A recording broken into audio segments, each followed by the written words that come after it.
So good morning everyone.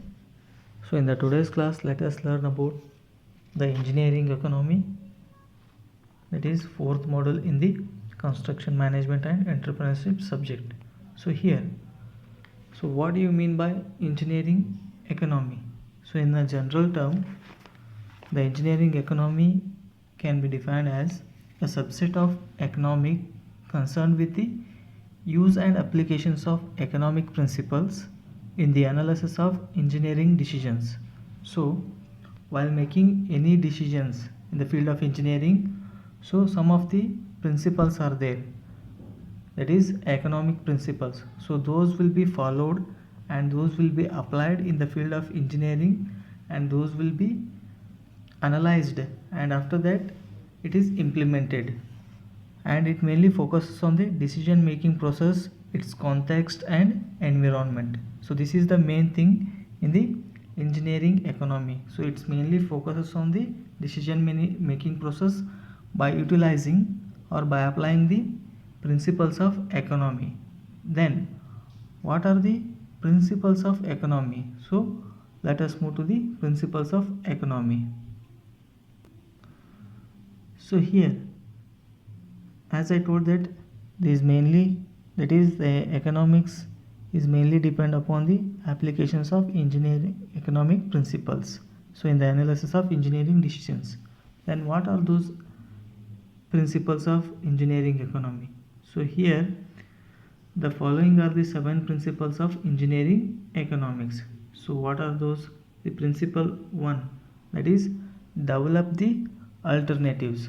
So here when you want to make any choice or when you want to make any decision, so for example take, so if you want to build a 2 bhk house, then you need to make the decision of your own plan. Then what you will do? So you will take some of the alternative plans. So some alternative plans will be taken. So based on the some criterias, so you will select the best one among those alternatives, 2 or more alternatives. So like that the choice or decision is among the alternatives is done. So after the developing of some alternatives based on your requirement, and it is kept for the subsequent analysis. So this is the first principle, that is developing the alternatives. So then comes the second principle. So second principle is nothing but focuses on the differences. So what it means, as the name itself indicate, so it mainly focuses on the difference of those alternatives. So what is the main difference of those alternatives? That is which one we should select for the implementation. So those are all mainly depend upon some criteria. So based on those criteria and things involved in the alternatives, so the best one will be made for the implementation, or it is taken as a decision. So that is nothing but the focus on the differences. So next, the third principle is use a consistent viewpoint. So here it means the prospective outcomes of the alternatives, economic and others, should be consistently developed from a defined viewpoint.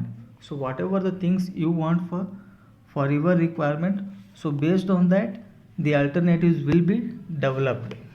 So mainly concerning or mainly focusing on your viewpoint, or your things need to be developed in those alternatives.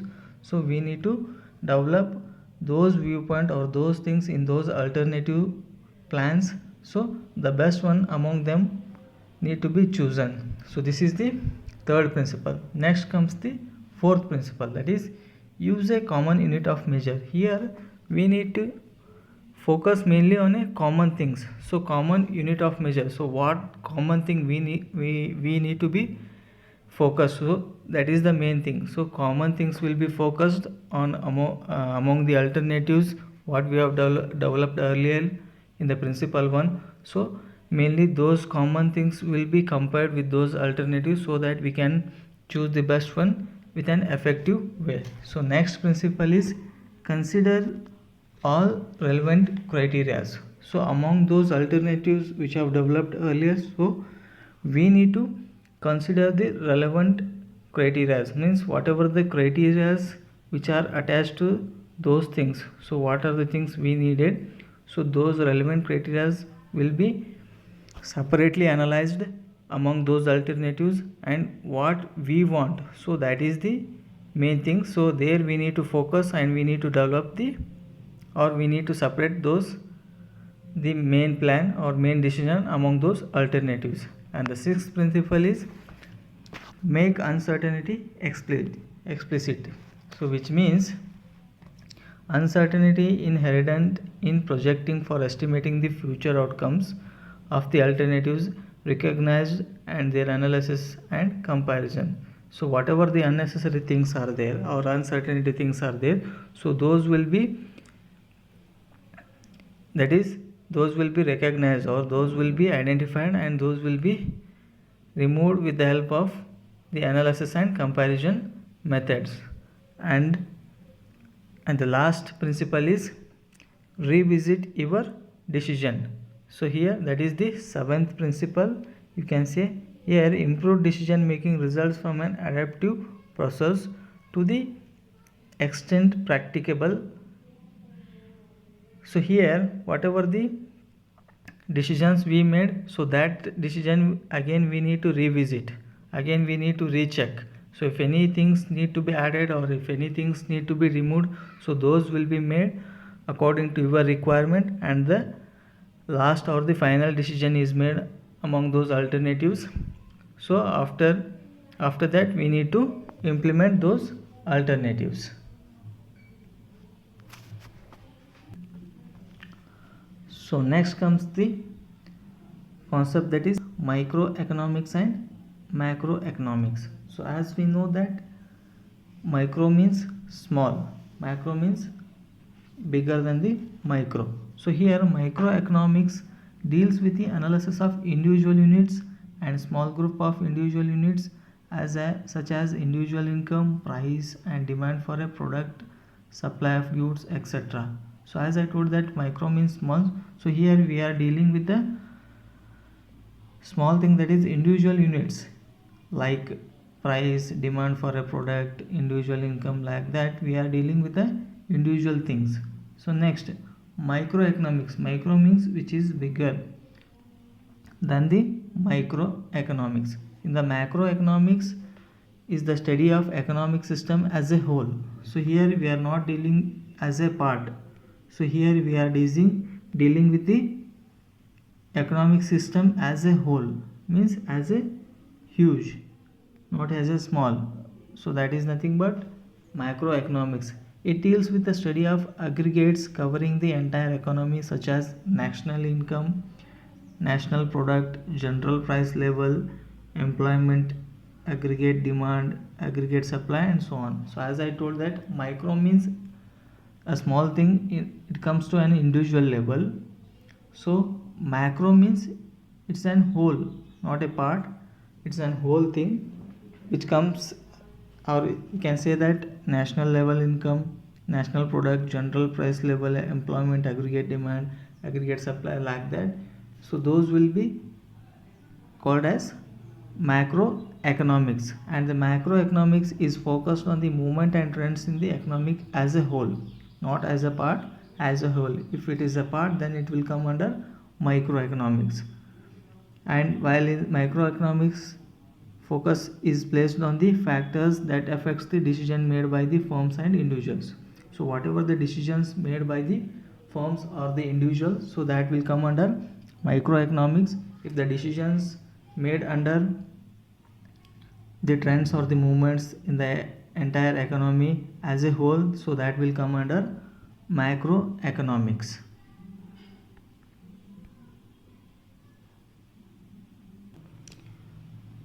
So next we learn about the difference between microeconomics and macroeconomics. So here, first one, definition. So as I told that microeconomics is the study of particular firm or a particular household, individual, price, wages, so which will deal with the particularly or individually, whereas Macroeconomics is concerned with the variables as the aggregate volume of the output of an economy, or it deals as a whole, not as a part but as a whole. So that is the first difference we can see, that is definition. Second one, objectives. So the main objective of macroeconomics is the optimum allocation of resource. So as I told that it deals with the smaller thing or up to individual part. So optimum allocation of resource is the main objective of microeconomics, and the objective of macroeconomics is full employment and the development of economic resources. So this is the main objective of macroeconomics. So that is development of economic resources. So next, demand depends. So third one, consumers' expectations and the price of the particular product. So demand depends mainly on the consumer expectations and the price of the particular product, that is individual product. So here the demand mainly depends on the household expectations and the price of all the product, not only individual product, because it comes under macroeconomics. So next, supply demands. So supply demands mainly depends on the expectations of profits by firms and the price of the goods and services. So here supply demands mainly focus on the producers' expectations and the total production cost. So in case of macroeconomics, so it will mainly focus on the production cost, but in case of microeconomics, it mainly focuses on the firms as well as goods and services. So next, nature of activity. Microeconomics is based on the disaggregation. So as it works as an individual part, so it based on the disaggregation, whereas microeconomics based on the aggregation part, because it works as an whole, not as a part. So next, sixth one, assumptions. Microeconomics is assumed that there is full employment because it works or it comes through an individual level or through an individual part. So whereas macroeconomics is assumed that allocation of resources is constant because it works as a whole, not as a part. So it assumes that the allocation of resources is constant, but whereas microeconomics is assumed that there is full employment because each and every individual, it assumes that each and every individual has its own firms. So for that reason it assumes the full employment. So next, seventh one, equilibrium. Equilibrium occurs when the quantity demand equals the quantity supplied. So here in the case of microeconomics, the equilibrium comes when the quantity demand equals to quantity supplied, whereas in the case of macroeconomics, equilibrium is an economy occurs when the aggregate demand equals to the aggregate supply, because it acts as a whole. So entire whole aggregate demand equals to the aggregate supply, then only the equilibrium comes to picture. So next, price. So there is a price for each goods and services that will clear the market. And in the case of macroeconomics, there is a price level in an economy at which the aggregate demand will equals to the aggregate supply. So if the aggregate demand is equals to aggregate supply, then the price of an economy comes to picture. So these are the differences we can see between microeconomics and macroeconomics. So next topic is problem solving and decision making. So here the fundamental approach to solve engineering problems is through scientific methods, but this scientific method uses both theoretical as well as practical knowledge to solve the problems. So here, in other words, it uses both real world as well as the symbolic world to solve the engineering problems through an iterative process, that is repetitive process. So here there are some of the steps to solve the engineering problems and implement the decision. So first step is problems in engineering economics and managerial economy originate in the real world. So as we know that, so whatever the problems are there, so those will originate in the real world, and the problem is defined and clarified by the data from the real world. So first the problem originates in the real world. As we know that real facts and figures will originate, or the problems will originate in the real world. So here the problem is defined and clarify the data from the real world. So it is clarified from the data of real world. So next, this data, that is information, is subjected to the analysis based on the scientific principles to formulate a hypothesis in symbolic terms. So again, whatever the data is there, that is problematic data, so again that will be sent to the symbolic word, so that information is analyzed here. So for those analysis or those problems, the predictions or the solutions will be developed based on the experimentations. So again, trial and error experiments are done for those problems.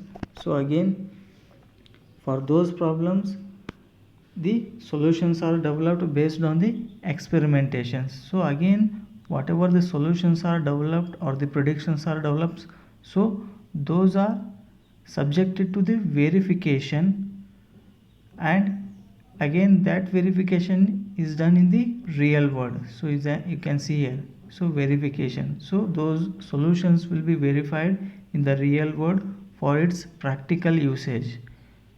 If it gives the desired output or the desired results, then the problem is said to be solved. So if not, the cycle is repeated with the useful information which is needed for again the solution part. So like that the entire cycle will repeat here. So this is about the problem solving and decision making. So these are the today's topic. Thank you.